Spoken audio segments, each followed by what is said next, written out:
Добре дојдовте во процес. Има ли опасност од појава на земјотреси? Дали снегот може да предизвика поплави и други последици? Во процес разговараме со професорот Ивица Милевски од Институтот за географија при ПМФ. Со оглед на ситуацијата во Италија, прво што сакам да ве прашам, дали е можна појава на лавини кај нас, односно појава на земјотреси и можност од појава на лавини. Така. Лавини на планините. Така.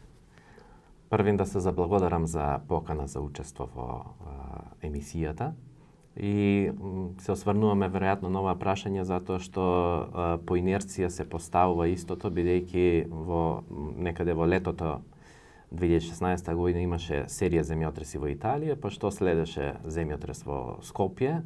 Пошто уште го паметиме. Пошто уште го паметиме, навистина, значи релативно силен земјотрес, значи меѓу 5,1-5,2 степени по Рихтер, кој што предизвика голем страв, мали материјални штети, меѓутоа пред се голем страв психолошки одредени последици кај луѓето и се уште тоа некако е влезено што се вели во сеќавањето. И веднаш да кажеме дека земјотресната серија сега што е најновата во Италија што случи минативе денови, значи се смета дека не може или е во такви услови создадена да не може да има некакво директно влијание врз појава или да предизвика некаква појава на земјотрес во Македонија, посебно не во Скопско. Зошто не во Скопско? Затоа што нагласивме уште тогаш неколку дена по земјотресот дека навистина е ослободена голема енергија при самиот земјотрес. Дојдено е до една така наречена тектонска стабилност привремена, која што може би да трае 5, 10, 15, 20 години така натаму. Така да во Скопско, ако зборуваме за Скопско, значи мислам дека уште долг временски период најверојатно нема да има земјотрес кој што би потекнувал од локалното подрачје. Ама тоа не значи дека не може да има земјотрес кој што би бил по потекло, например, од Косовското епицентрално подрачје. Да, вие најавувате дека во годината што е пред нас, значи, дека може би да се појави на Косово. Има, затоа што и тоа е доста трусно подрачје. Да, и се значи ако е тоа дали ќе биде за Урошевачкото или Гниланското епицентрално подрачје, тие се доста блиску до Скопје и се чувствуваат со намален интензитет, некаде околу 30 до 50% помал интензитет, меѓутоа може да бидат силно почувствувани во Скопје.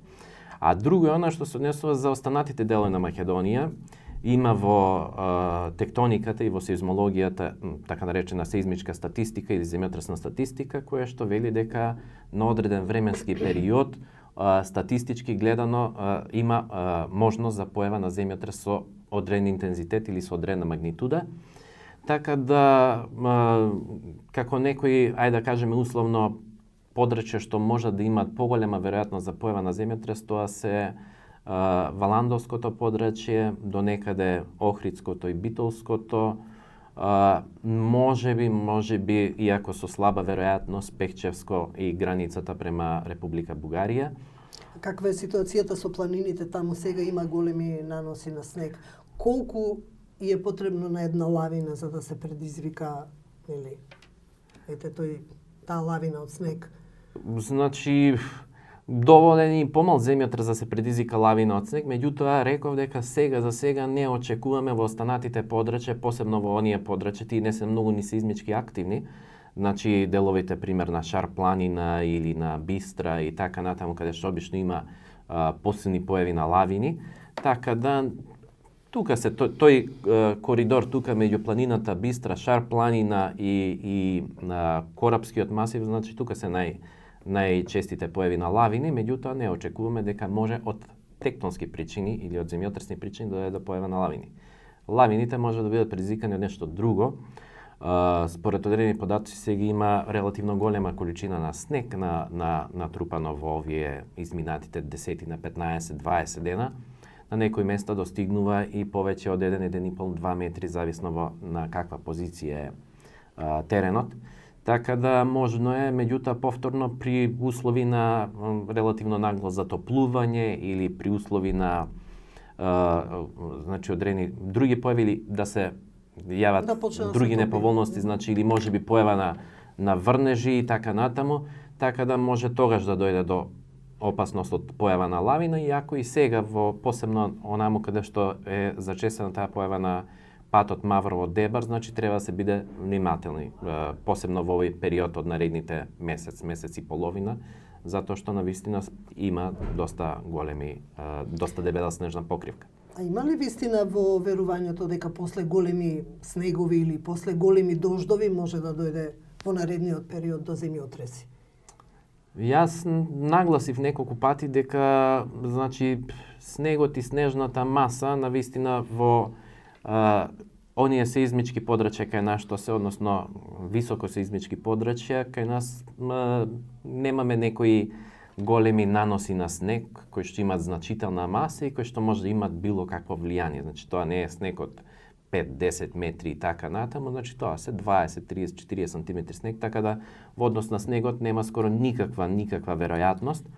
А она што го спомнавме еднаш дека постои можност, значи многу големи интензитет, огромни количини на врнежи да предизвикаат одредени пореметувања во изразито сеизмогени подрачја, меѓутоа спомнавме и тоа при посебни услови, значи потребни се длабоки пукнатини низ кои што ќе продре лесно водата до раседната површина, раседната зона, понатаму некои други услови, например постоење на така наречен карбонатен терен до длабока, до длабочина од 2-3-4 км и така натаму, така да постојат одредени можности, меѓутоа тие сега во вакви услови се занемарливи. А влијанието на почвата, каква влијание би можело да има на сега конкретно снегот поплави може да предизвика. Може да предизвика поплави, меѓутоа еве сите што се значи прогнози укажуваат дека бавно ќе оди тоа затоплување, односно повишување на температурите, така да нема да дојде до драстично нагло топење на снегот во овој момент, можеби некаде таму при крај на февруари, ако има повторно врнежи силно од снег. Меѓутоа, предпоставам, иако не сме стручни за тоа, предпоставам дека снегот во овој момент веројатно ќе има добро протективно и хидролошко поволно значење за Република Македонија и за почвите, меѓутоа и за општата хидролошка состојба.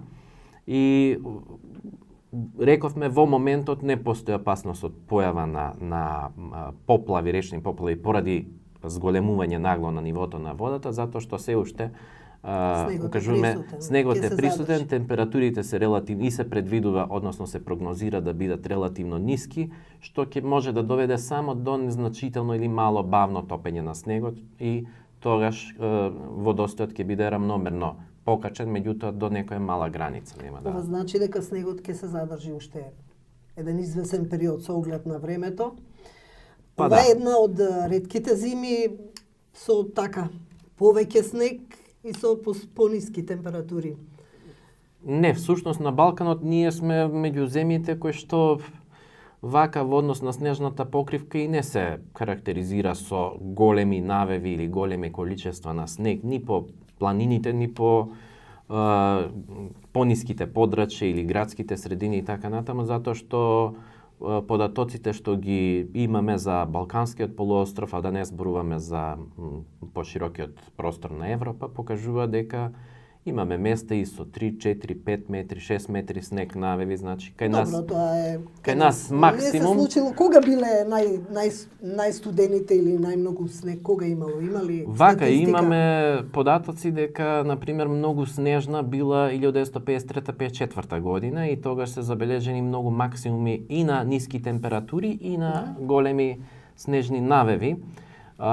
Така да тогаш се измери, например, височина снег измерена, например, на Попова шапка од речиси 180 сантиметри, Лазарово поле некаде исто со толкава вредност, по градовите, например, во Скопје 46 сантиметри снег, во Тиквешијата скоро 1 метар снег, Битолско исто така голема височина снег и така натаму, значи таа зима била доста карактеристична и по ниската температура, посебно во Берово, што се спуштила до минус 31,5 степени, што е приближно меѓу најниските температури и на Балканот. Значи имаме до минус 43-4 степени најниска температура во Словенија и делови на Хрватска, значи другите делови се тука минус 32, минус 37, значи скоро исти како во Берова што биле.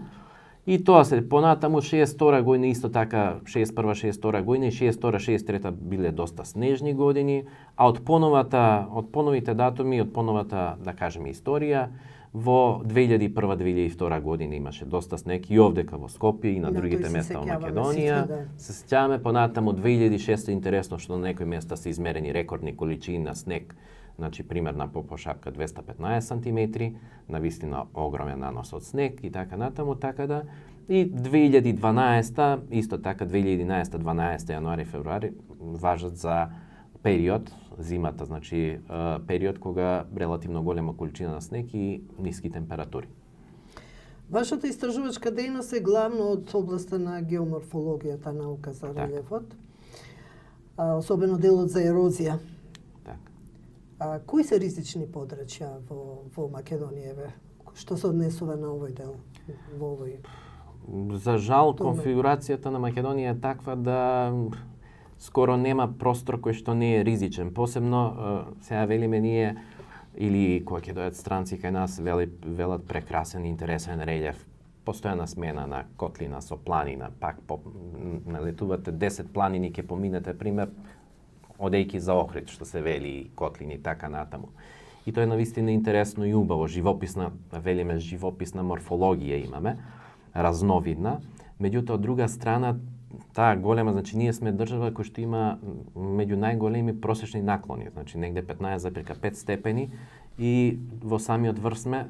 Тоа е Што значи тоа? Тоа значи дека имаме многу голема расчленетост на релјефот, а таа многу голема расчленетост на релјефот предизвикува да имаме така наречена голема ерозивна енергија. Значи вие кога имате стрмни падини, постои голема опасност или голем ризик или голема можност за појава на ерозија. Сега, поента е што до пред 1000 години, 1500 години, значи природата била многу слабо или речиси ненарушена, па природната вегетација служила како бафер зона да не предизвика, без оглед на големите наклони, да не предизвика директни удари на силни врнежи, на водените капки, при нагло топење слив, ама во минатите, рековме, околу 1000 години, посебно во минатите 300, 400, 500 години, огромна количина или огромни пространства од природна шумска вегетација, па и останата природна вегетација се деградирани, уништени и сега нема што да ја штити почвата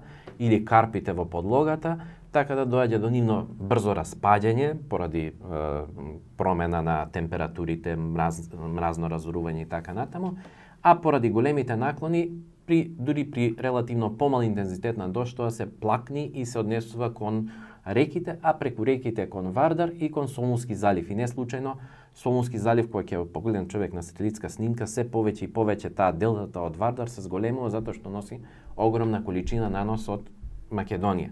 А ние пак за жал губиме постојано секоја година губиме плодна почва која што или се испоснува почвата, па затоа тоа земјоделците многу подобро го знаат и педолозите, значи затоа приносот кај нас е многу послаб и меѓу другото и затоа приносите се многу послаби него во другите подрачја каде што има природна почва, моćна почва со сите хранливи материи кои ги содржи.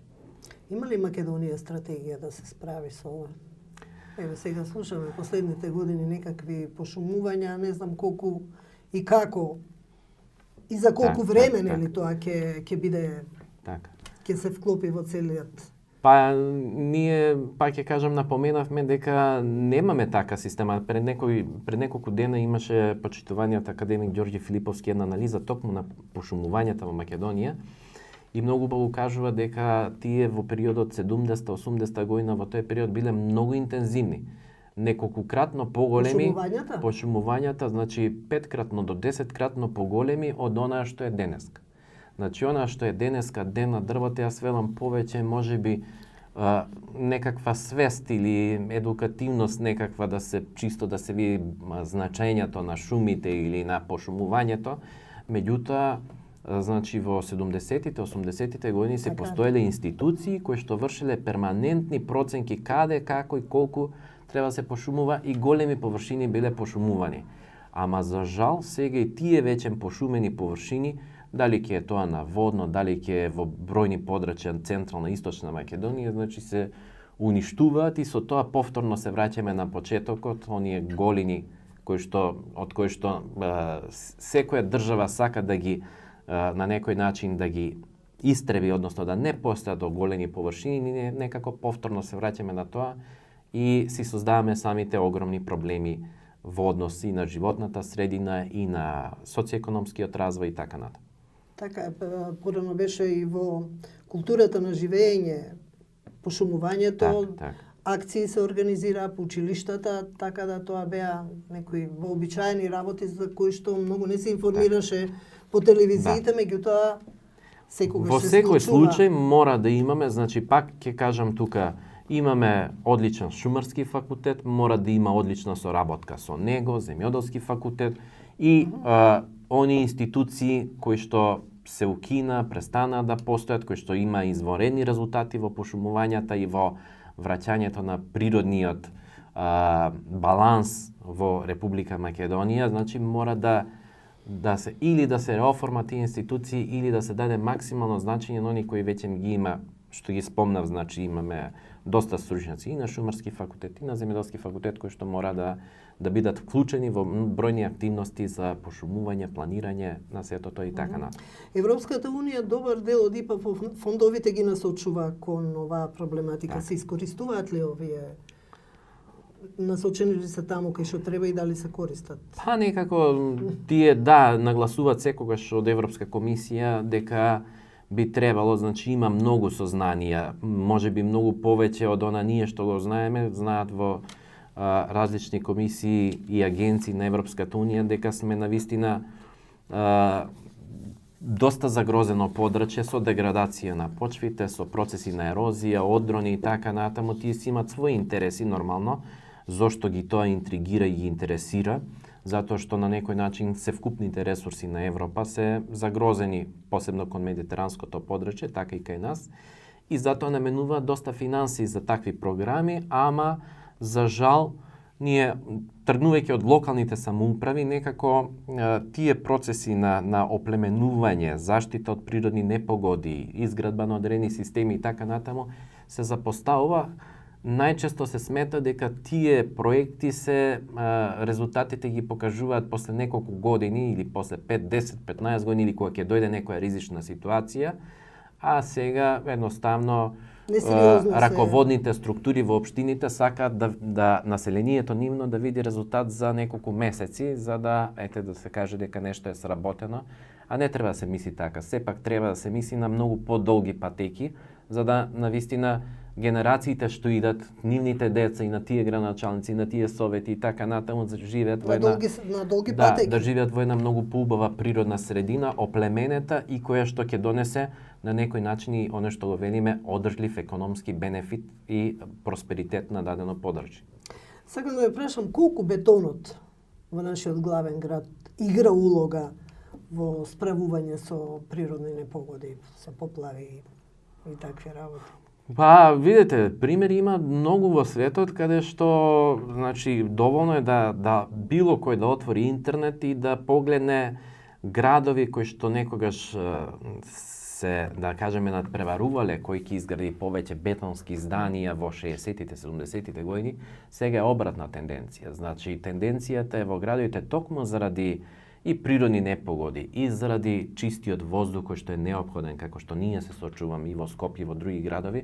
Значи, единствено нешто што на релативно, да кажеме, побрз рок може да предизвика промена, тоа е дрвенестата вегетација, шумската вегетација и затоа, например, баш што гледав доста прилози од мои колеги и проекти што се работи, например, дали Сингапур, дали во низ Азија, низ Европа и така натаму, централните делови се настојува сега во последните 10-15 години да бидат што повеќе пошумени, со повеќе вегетација, со повеќе зеленило, така наречено градско урбано зеленило, затоа што тоа има изворедни ефекти врз сето на што го спомнавте, значи и врз природни непогоди, можни поплави, понатаму рековме она што не загрижува нас, значи посебно квалитетот на амбиенталниот воздух по градовите и така натаму, значи кога би била извонредна пошуменоста или солидна пошуменоста на околните планини овдека, не само на водна, и водно почна некако да се чепка во тој поглед,